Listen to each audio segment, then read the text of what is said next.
수요예배 가운데 오신 우리 사랑하는 모든 성도님들에게 하나님께서 은혜 주시기를 원합니다. 오늘 우리 또 반가운 우리 손님이 아니죠, 반가운 분들이 오셨습니다.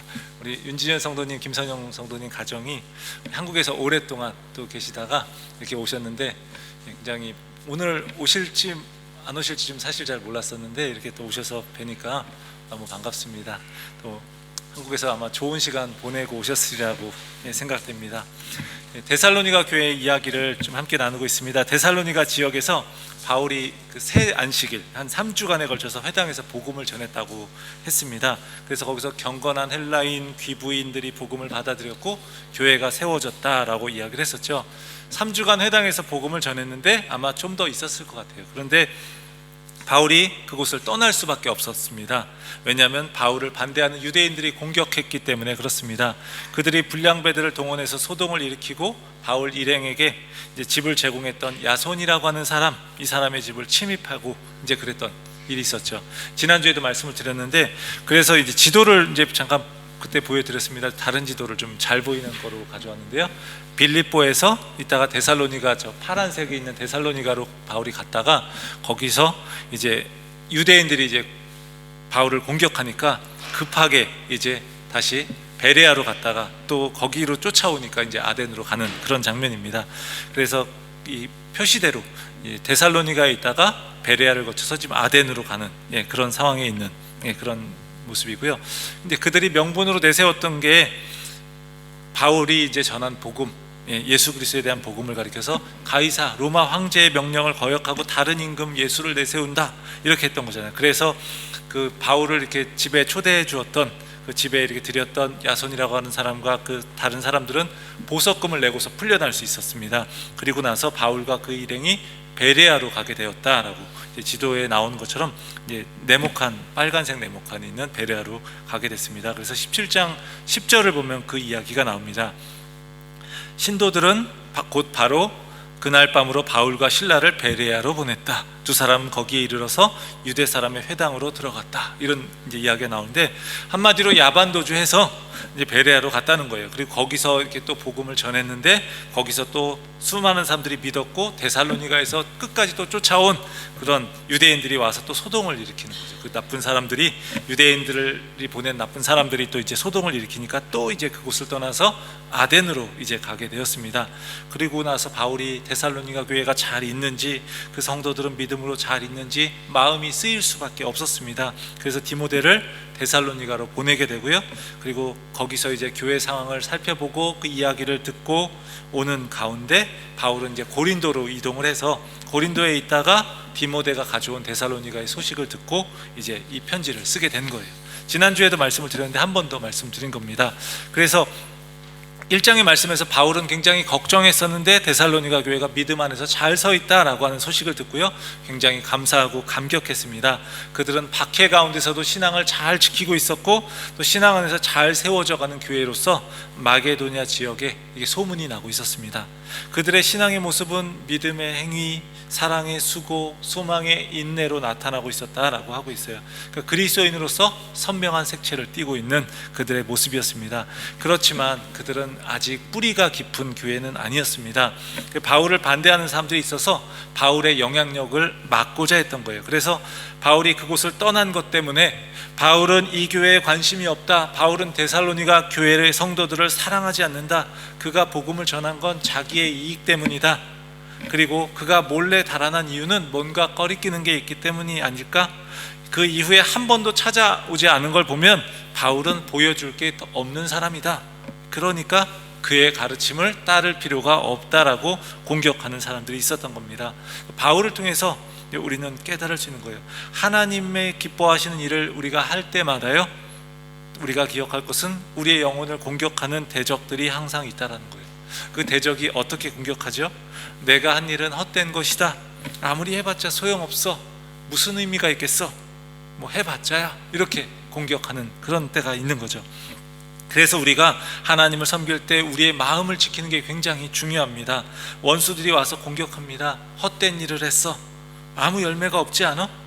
이런 식으로 우리를 이제 공격할 수 있는 거죠. 그래서 우리의 영혼을 무너뜨릴 수 있는 겁니다. 그래서 우리로 하여금 하나님을 신뢰하지 못하게 하고 무기력함에 빠지게 할 수 있다는 거예요. 그래서 주님의 부르심의 길을 끝까지 가지 못하게 하도록, 그리고 포기하게 만들도록 그렇게 하는 게 대적들의 공격이라는 거예요. 그럴 때 우리는요, 하나님의 신실하심을 붙들어야 하는 겁니다. 그분이 우리의 기도와 눈물과 작은 수고 하나도 땅에 떨어뜨리지 않으신다라는 것을 우리는 기억해야 합니다. 우리가 수고하고 애쓸 때마다, 우리가 주님의 몸된 교회를 위해서 섬길 때마다, 우리가 또 다른 일들 통해서 하나님을 드러내기 위해서 우리가 수고할 때마다요, 우리를 공격하는 그 원수 앞에서 우리의 마음을 지키며 하나님이 모든 걸 다 아시고 이루신다라는 것을 믿음으로 붙들고 우리가 그렇게 살아갈 수 있기를 간절히 원합니다. 바울은요, 2장에서 자신이 어떻게 데살로니가 교회를 위해서 사역했는지를 이렇게 회고하고 있어요. 자신에 대해서 변론하고 있는 겁니다. 즉 변명하고 있는 거예요. 그런데 바울은 자신이 아주 순수한 동기로 사역을 했고, 그리고 그들을 사랑으로 섬겼다라고 이야기합니다. 바울은요, 계속해서 바울이 반복하는 이야기가 있어요. 너희가 안다라는 이야기를 반복합니다. 1절에서 너희가 친히 아나니, 2절에서는 너희가 아는 바와 같이, 5절에서 너희도 알거니와, 11절에서도 너희도 아는 바와 같이 계속해서 이야기를 합니다. 너희가 아는 것처럼 나는 정말 순수하게 진실되게 사역했다라고 이야기하는 겁니다. 10절에서는요, 우리가 너희 믿는 자들을 향하여 어떻게 거룩하고 옳고 흠없이 행하였는지에 대하여 너희가 증인이고 또 하나님도 그러하시도다. 너희도 증인이고 하나님도 그렇게 우리가 사역을 신실하게 했다라는 것, 진실되게 했다라는 것에 대해서 하나님도 증인이셔, 이렇게 이야기하는 겁니다. 바울의 데살로니가에서 복음을 전했던 이 사역은요, 헛되지 않았다는 거예요. 1절에서 바울이 이야기해요. 이제 그의 복음 전파가 열매도 있었을 뿐만 아니라 진실한 동기로 이루어졌기 때문에 그렇습니다. 자신을 반대하고 공격하는 그런 사람들의 생각에 바울이 반박하면서 자신이 사역자로서 어떤 마음을 가지고 일했는지, 어떻게 사역했는지를 이야기합니다.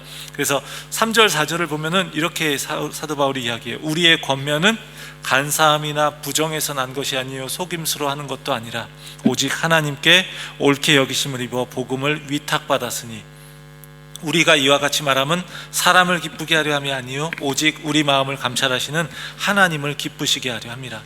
바울은 고난 앞에서도 담대하게 복음을 전했는데 그것이 개인의 욕심 때문이 아니라는 거예요. 하나님을 기쁘시게 하기 위해서 그렇게 수고했다는 겁니다. 그러니까 그는 하나님께 복음을 위임받은 자, 위탁받은 자로서 하나님을 의식하면서 사역을 했다는 거예요. 사람들 눈에 잘 보이기 위한 게 아니에요. 코람데오, 하나님 앞에서 늘 사역을 했던 거예요. 복음을 위임받은 자다라는 거예요. 자기 자신을 그렇게 바라보고 있어요. 그것은요, 자신이 하나님의 사신이라는 거예요. 오직 하나님을 그렇게 의식하면서 사랑으로 그는 사역을 했는데 바로 자신이 하나님의 사신이라고 하는 그런 정체성을 갖고 있었던 겁니다. 간사함이나 부정이나 속임수를 가지고 한 것이 아니라, 난 다른 사람을 기쁘게 하려고 한 게 아니라 오직 모든 진정한 의도를 보시고 그것을 감찰하시는 하나님만 바라보면서 사역을 했다라고 이야기하고 있습니다. 어떤 나라의 사신 또는 대사로 간다라고 하는 것은요, 누구를 대신해서 가는 건가요? 지금은 그 나라를 대표해서 가는 것이고, 예전에 그 왕이 다스리던 때에는 왕을 대신해서 가는 겁니다. 그러니까 그가 가서 이야기하는 것은요, 왕이 하는 이야기와도 같은 거예요. 그러니까 가서 자기 생각대로 왕의 생각과 다른 뭔가를 전하는 게 아니라 왕이 자신에게 위임한 것을 전하는 거예요. 사신이 다른 나라에 가서 뭔가를 전하는데 왕은 이렇게 하기를 원했는데 사실은 그게 마음에 안 들어서 자기가 다른 생각을 가지고 거기다 전했다. 그러면 어떻게 될까요? 그 사신은 목숨을 부지하기가 어려울 겁니다. 그러니까 사신의 자세는요, 바로 자기 생각을 전하는 게 아니라 왕이 자신에게 위임한 것을 그대로 전하는 거예요. 사도 바울은요, 바로 자신에게 복음을 맡기신 하나님, 그 하나님만 바라보면서 그 하나님의 사신으로서, 하나님의 대사로서 사역을 했다라고 고백하는 거예요. 이처럼 그의 사역은요, 진실되었고 그것은 그들에게 그 데살로니가 교회, 그들에게 본이 되어서 그들 역시도 다른 이들에게 본이 되었어요. 우리가 1장에서도 한번 살펴보지 않았습니까? 1장 6절 7절을 우리가 함께 같이 한번 읽어보겠습니다. 또 너희는 같이 읽어보겠습니다. 또 너희는 많은 환난 가운데서 성령의 기쁨으로 말씀을 받아 우리와 주를 본받은 자가 되었으니 그러므로 너희가 마게도냐와 아가야에 있는 모든 믿는 자의 본이 되었느니라. 말과 행위, 믿음과 삶이 분리될 수가 없습니다. 서로 잘 모르는 경우면 좀 상관이 없지만 주님의 몸된 교회를 우리가 함께 섬기거나 우리가 주님을 위해서 살아가는 것이요, 하루 이틀 하고 마는 것이 아니지 않습니까? 그래서 오랜 기간 우리는 함께 하기 때문에 우리가 전하는 말이나 우리의 믿음은요, 우리의 행위나 삶과 분리될 수가 없는 거예요. 메시지가 메신저와 분리될 수가 없는 겁니다. 목회자로 있으면서 많이 생각하게 되는 게 있습니다. 목회자에게 있어서 아무래도 자주 하는 게 설교지 않습니까? 그런데요, 뭐 부흥 강사라든지 어떤 뭐 초청돼서 어느 교회에 초청돼서 말씀을 전하는 그런 초청 강사 같은 경우는요, 한 번 말씀을 전하거나 뭐 좀 길게 전하면 며칠 동안 몇 번의 설교를 하고 떠나면 그만이에요. 그 몇 주도 아니고 뭐 몇 달도 아니에요. 근데 목회자는 그 교회 한 교회 목회자라고 하면요, 몇 주도 아니고 몇 달도 아니고 대개는 뭐 1년, 2년, 3년, 심지어는 평생 동안 그 한 교회에서 목회하는 경우들도 있어요. 그렇게 계속해서 목회자와 성도가 서로 만나고 함께 하다 보면요, 그 사람의 삶에 대해서 볼 수밖에 없다라는 거예요. 그래서 목회자에게 있어서 설교라는 것은 그게요, 삶이 뒷받침되지 않으면 안 된다라는 거죠. 그래서 목회자에게 있어서 설교는 강단에서 선포되는 것이기도 하지만 강단을 내려가면서 다시 시작되어야 하는 것이기도 합니다. 메시지와 메신저는요, 분리될 수 없는 거예요. 그런데 이게 목회자에게만 해당되는 일일까요? 내가 가정에서 자녀들과의 관계 속에서 살아가는 모습, 또 직장에서 또 그 밖의 인간관계 속에서 믿는 자로서 살아가는 삶의 모습은요, 우리가 믿는 복음과 분리될 수 없다는 거예요. 삶이 뒷받침된 말에 권위가 있는 거죠. 우리가 서로 우리가 좀 본이 될 수 있기를 원합니다. 사도 바울이 사역할 당시에 복음을 전하다 보면 엄청난 고난을 받았어요. 그래서 그가 복음을 전하면서 고난받았지만 그래도 그가 전한 복음이 삶이 뒷받침되었기 때문에 데살로니가 교인들이 그 본을 따랐고 또 그들은 또 다른 이들의 본이 되었어요. 우리가 살아가는 요즘은요, 굉장히 좀 그래도 좀 평화로운 시대이기 때문에 바울처럼 신앙 때문에 뭐 매를 맞거나 옥에 갇히는 경우는요, 좀 거의 드물다고 할 수 있습니다. 근데 현대 그리스도인들에게 있어서 복음을 전하기 위해 치러야 할 대가는 무엇일까 생각해 보니까요, 우리의 시간, 우리의 에너지라는 거예요. 그런데 우리는요, 시간이 없다, 에너지가 없다라고 하면서 너무 힘들다, 내 삶을 챙기기도 바쁘다라는 것 때문에 본을 보이면서 살아갈 그런 기회를 마다하곤 합니다. 요즘 신앙생활의 모습 보면요, 우리가 누구를 본받지도 않고 또 누구의 본이 되고자 하지 않는 것, 그런 모습이 나타나는 것은 아닌지 한번 우리 생각해 보기를 원합니다. 우리가 복음으로 인해서 회심하고 복음을 받아들인 자답게 살고 누군가의 본이 되며 누군가를 본받는 삶을 이어가지 않으면요, 각자 개인은 하나님을 경험할 수 있어요. 그런데 그 신앙이 그냥 각자가 알아서 살아가는 거예요. 교회가, 우리가 함께 교회를 모였는데 우리가 이곳에서 서로를 본받고 서로의 본이 되지 않으면요, 이 교회가 무슨 의미가 있을까? 이런 생각을 해보게 돼요. 우리 교회가 정말 건강한 교회가 될 수 있기를 원합니다. 건강한 교회라고 하면 무엇일까요? 재정적으로 깨끗하고 뭔가 의사를 결정할 때 민주적으로 결정하고 그 절차에 따라 잘 처리하고 잘못된 일을 행하지 않으면 되는 것일까요? 물론 그것도 필요합니다. 하지만 그런데 그것만으로는 부족합니다. 그런 집단과 조직들은 세상에도 얼마든지 찾아볼 수 있어요. 뭔가 도덕적으로 깨끗하고 의사 결정할 때 서로가 소통하면서 민주적으로 잘 결정하고 그리고 잘못된 일, 부도덕한 일 행하지 않는 그런 집단과 조직은요, 많이 있습니다. 그런데 우리는요, 거기서 더 나가야 하는 거예요. 건강한 교회가 되려면 복음으로 변화된 사람들이 많아질 뿐만 아니라 변화된 사람들이요, 다른 사람들에게 본이 되기도 하고 본을 받은 사람이 또 다른 사람에게 본이 되는 모습이 우리 가운데 있어야 하는 겁니다. 그래서 정말 점점 영향력이 자연스럽게 퍼져나가는 교회, 그런 교회가 건강한 교회가 아닐까요? 우리 교회가요, 그냥 인원수가 많이 늘어나는 교회에 머물지 않기를 원합니다. 각자 맡겨진 일들을요, 그냥 일처리를 깔끔하게 하는 그런 차원에만 머무르지 않기를 원합니다. 우리가 친분 관계에만 머물러 있지 않기 원합니다.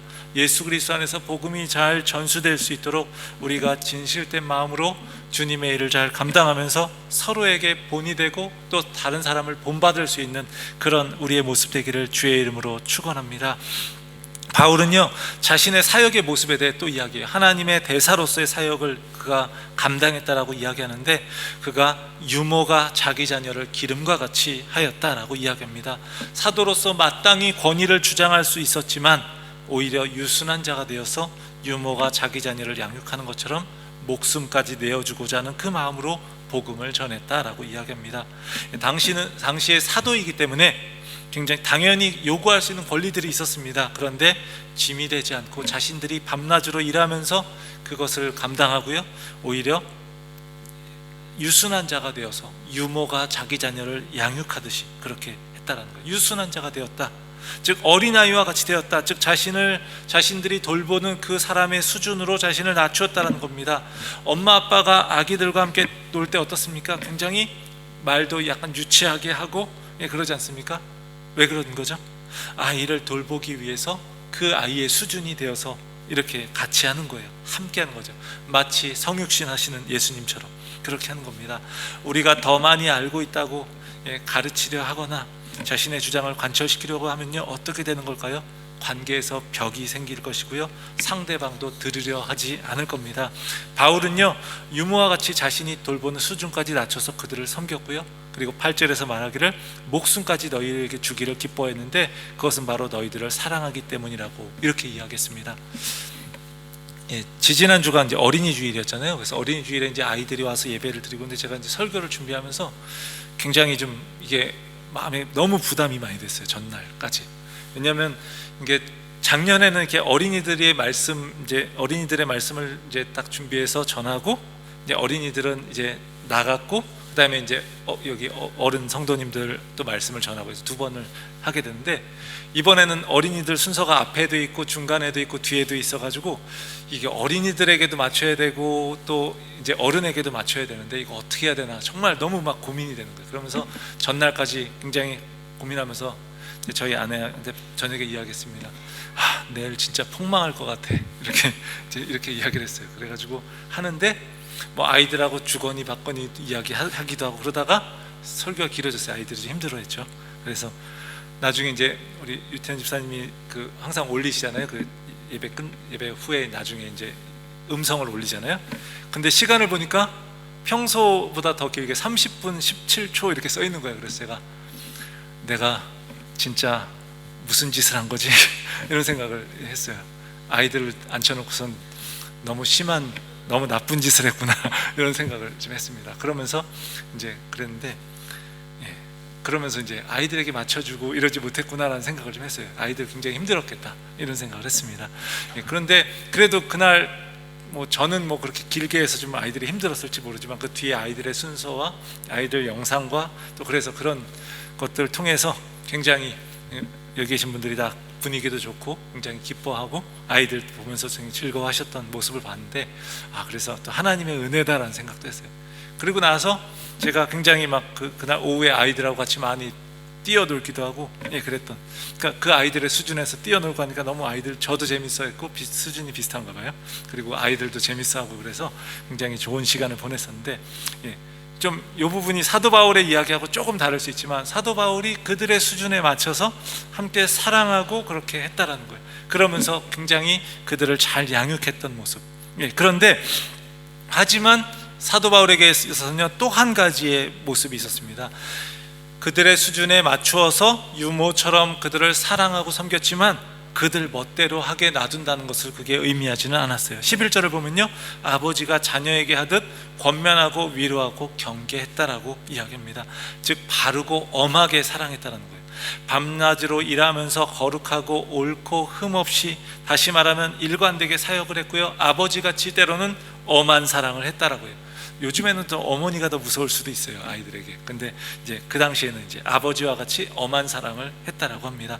바울은 사람을 대할 때 유모처럼, 어머니처럼 또 사랑하기도 했지만 아버지처럼 또 권면하기도 했다는 거예요. 잘못된 것은 잘못되었다라고, 때로는 위로해 주기도 하지만 권위를 가지고 말했다는 겁니다. 교회 안에서도 그런 모습들이 필요합니다. 다른 사람들을 섬길 때 올바른 길을 권면하고 때로 위로해 주기도 하지만 잘못된 길을 갈 때는요 지적해 줄 수도 있어야 합니다. 유모의 부드러운 마음과 함께 동시에 아버지의 엄한 사랑으로 그렇게 잘못된 것에 대해서는 잘못되었다라고 말해줄 수 있는 그런 어른이 교회에는 또 필요합니다. 이게 좀 쉽지 않아 보일 때가 있습니다. 누군가의 잘못을 지적하면 서로 관계가 좀 껄끄러워질 수 있고 힘들 수 있기 때문에 그래요. 그러나 진정한 믿음의 공동체, 참된 교회에서는요, 이런 엄한 사랑도 필요하고 또 그런 사랑도 있는 거예요. 서로가 신뢰하기 때문에 때로는 쓴소리를 해도 받아들일 수 있는 모습, 서로 다른 그런 다름의 문제, 기호의 문제가 아니라 상대방을 누르려고 하는 그런 문제가 아니라 복음을 받아들인 사람으로서 내가 하나님 나라의 백성으로서 이렇게 살아야 되지 않겠느냐라고 하는 도전, 이것은요 반드시 필요합니다. 그 사람을 위하는 마음과 그런 삶의 모습이 있을 때 그것은 가능한 것입니다.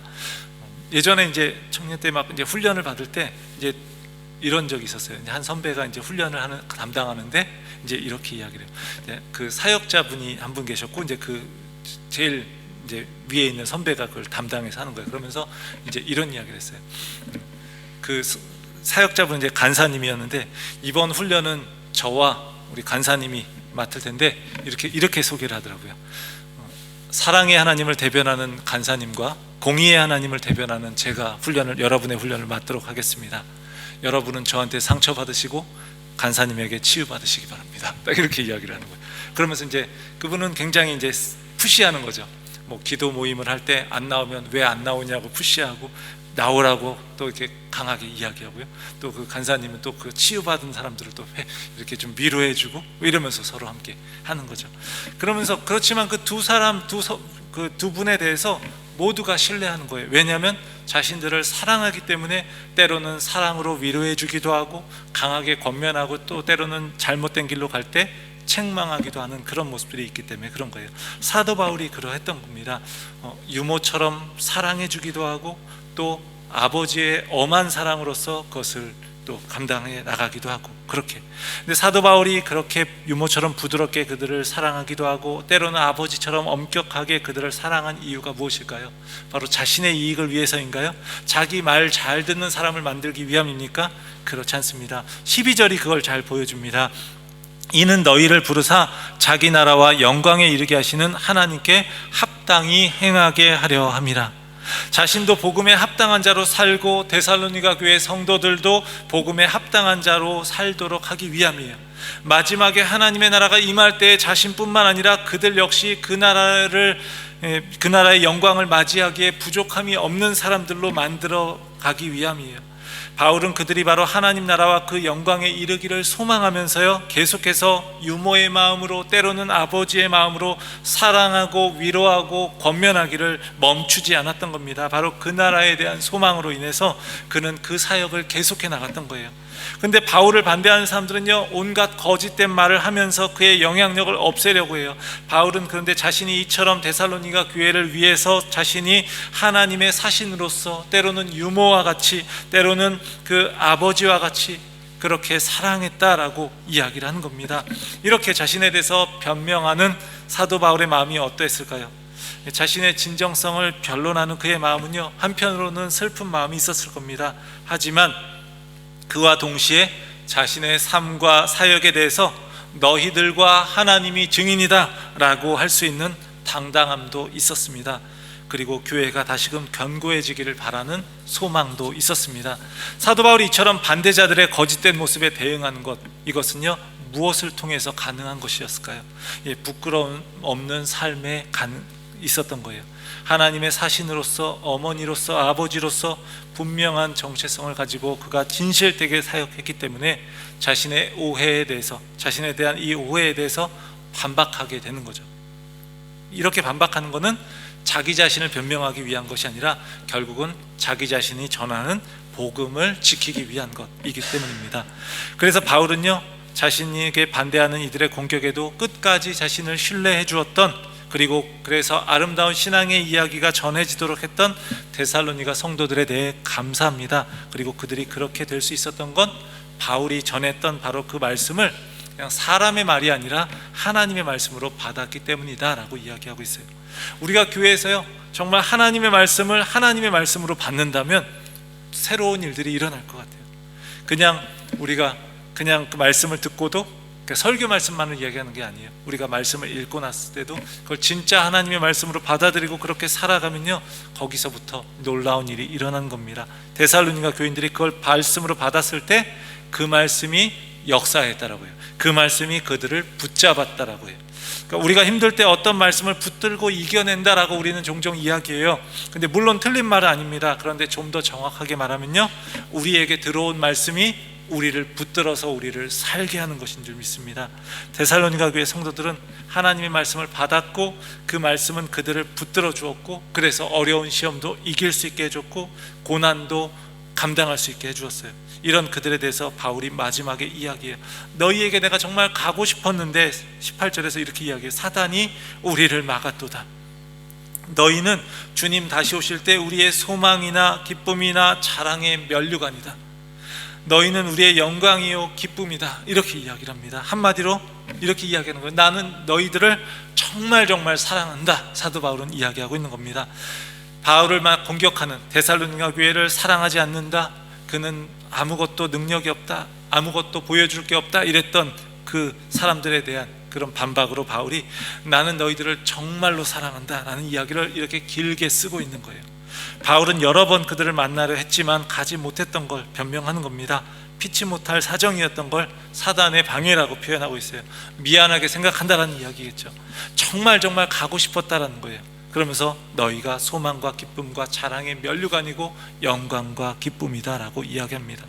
우리 데살로니가 교회를 향한 이 사도 바울의 마음을요, 우리도 가질 수 있기를 원합니다. 저도 여러분을 보면서 하나님 앞에서 이분들이 나의 소망이요 기쁨이요 자랑의 면류관입니다 고백할 수 있기를 원합니다. 그러기 위해서 더 사랑하고 또 잘 섬길 수 있도록 해야겠죠. 또 여러분들도요, 여러분이 섬기시는 다른 분들, 우리 교회 학교 선생님들은 우리 섬기고 있는 우리 아이들, 또 청소년들을 위해서, 또 소그룹 리더는 자신들의 소그룹원들을 위해서, 또 다른 분들은 또 믿음의 그 다른 후배들을 향해서 이렇게 너희가 나의 자랑이고 나의 면류관이다, 이렇게 고백할 수 있는 우리 모두가 되기를 원합니다. 사랑하는 성도 여러분, 사도 바울이 자신에 대해서 이렇게 길게 변론했어요. 결국 하고 싶은 말이 무엇인가요? 비록 못 갔지만, 내가 가고 싶었지만 정말 못 갔지만 너희들을 정말 사랑한다라는 거예요. 힘겨운 가운데서도 그는 그 사랑을 표현하고 삶으로 증거했습니다. 하나님께서 사도 바울을 부르셨고 그는 끝까지 이 부르심의 길을 따라가는 길에 힘겨운 일도 있었지만 그는 계속해서 그 마음을 가지고 이들을 사랑한다고 고백했고 앞으로도 하나님을 신뢰하면서 그 부르심의 길을 이어나갈 것입니다. 오늘 우리가 함께 이 시간 함께 찬양하기 원합니다. 우리 하나님의 부르심이라는 찬양 우리 함께 찬양하기 원하는데요, 우리가 바울이 데살로니가 교회를 향해 그 사랑의 마음을 표현했던 것처럼 우리도 그 주님의 부르심 따라서 우리 교회를 향한, 다른 성도를 향한 사랑을 고백하는 우리 모습 되기를 원합니다. 우리 함께 이 찬양하고 함께 기도하도록 하겠습니다.